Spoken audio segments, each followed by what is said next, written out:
তদন্ত নিশ্চিতভাৱে হ'ব যেহেতু FIR হৈছে আমি তদন্তৰ আওতাত শ্যামকানু মহন্তও আহিব সিদ্ধাৰ্থ গোস্বামীও আহিব সিদ্ধাৰ্থ শৰ্মাও আহিব আৰু ছিংগাপুৰৰ যিসকল লোক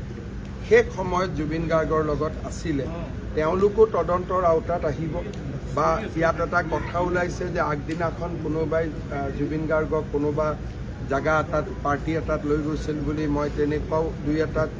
ছ'চিয়েল মিডিয়া দেখিছোঁ সঁচা মিছা নাজানো সেইবিলাকো আমি চাম কিন্তু ছিংগাপুৰ কৰ্তৃপক্ষও ইতিমধ্যে ইনভেষ্টিগেশ্যন আৰম্ভ কৰিছে গতিকে ইয়াৰ যিহেতু প্লেচ অফ অকাৰেঞ্চ ইণ্ডিয়া নহয় গতিকে ক্ৰিমিনেল পাৰ্টটো যদি কিবা আছে ছিংগাপুৰৰ পৰা পাম আৰু অসমৰ পৰা লৈ যাওঁতে যদি কিবা বেয়া ভাবি লৈ যোৱা হৈছিল সেইটো আমি অসমত পাম গতিকে এই ক্ষেত্ৰত আমি চৰকাৰে সম্পূৰ্ণ নিৰপেক্ষভাৱে যি ধৰণে ৰাইজে কোনোবা ৰাইজে যদি সাক্ষীও দিব খোজে কোনোবা ৰাইজৰ হাতত যদি কিবা খবৰো আছে আমি সকলো ব্যৱস্থা কৰি দিম যাতে গোটেই বিষয়টো সকলোৰে কাৰণে মুকলি হৈ থাকে কোনো কথা যাতে গোপন হৈ নাথাকে